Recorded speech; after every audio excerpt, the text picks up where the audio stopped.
जब तक मिले ना ये भैया मनवा में रहेला बेचैनी हो। यारी जब तक मिले ना ये भैया मनवा में रहेला बेचैनी हो। खाते ही मनवा हरिहर हो जाला, बड़ा कमाल के बाई खैनी हो।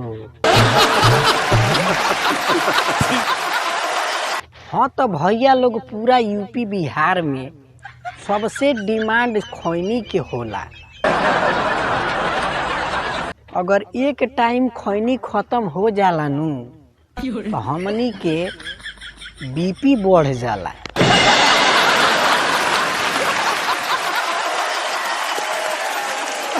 लागेला जैसे हमनी के मेहरारू पड़ोसी के साथे भाग गइल बिया, हमनी के राण हो गइल बानी जा।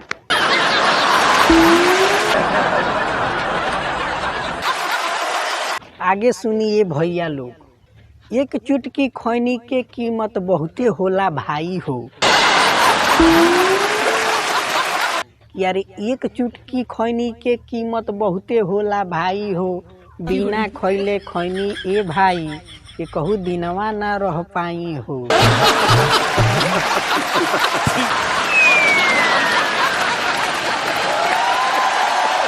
हाँ तो भैया लोग, एक चुटकी खैनी की कीमत तुम क्या जानो रमेश बाबू। बगली में से चुनौती निकालते ही एक आदमी दांत चियार के कह देले कि भाई तनी हमरो भर के बढ़ा ली हो।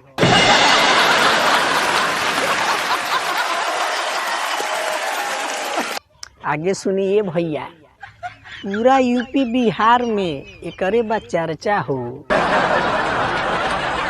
यारे पूरा यूपी बिहार में एकरे बा चर्चा हो। दिन भर कामवा चलत रहेला, 5 रुपया लागेला खर्चा हो।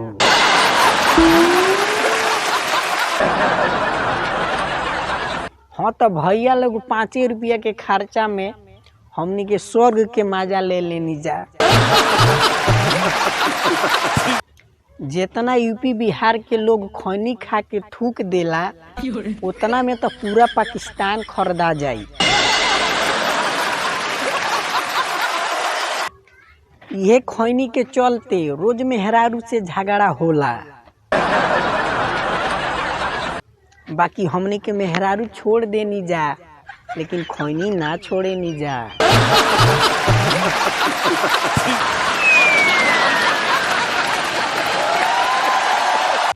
आगे सुनी भैया लोग, भाईचारा बनल रहेला इहे खैनी के चलते हो। कि यारे भाईचारा बनल रहेला इहे खैनी के चलते हो। आ पूरा मार्केट हो जाला ये भाई इहे खैनी के मलते मलते हो। तो एगो कहावत बा कि जान ना पहचान आ तुम मेरे मेहमान। सब ई खैनिये के देन है ये भाई। दुनिया के कौनो जिला के आदमी होके ये भाई जब खैनी देख लेला नु तो मन में बुलबुला फूटे लागेला। बिना लाज शरम के कहेला कि ये भाई तनी बढ़ा के बना लिह, हमहू बानी। बहुते थकान हो गइल बा, तनी एक खिली खाइल जाई नु तो पूरा मुंड फ्रेश हो जाई।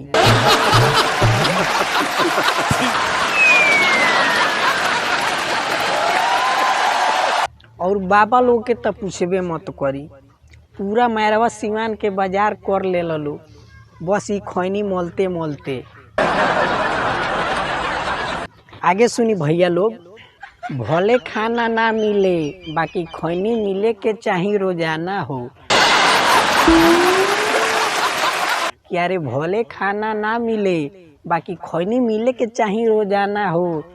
बिना खैले ए भाई साफ होला ना पैखाना हो। हाँ तो भैया लोग ई खैनी के बड़ा महत्व बा।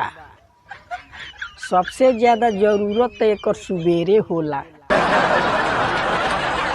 कितनो ज्यादा प्रेशर होखे बाकी बिना खैनी के आवे के नाम ना लेला।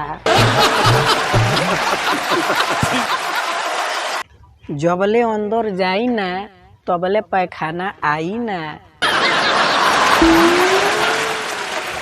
हम तो कहतानी कि गैस के दवा का खइबलो ये भाई, एक खिली खैनिए खा के देख लो, पेट के गैस का पूरा शरीर के गैस निकाल दी। बहुते प्रसिद्ध बा हमनी के यूपी बिहार में ई खैनी।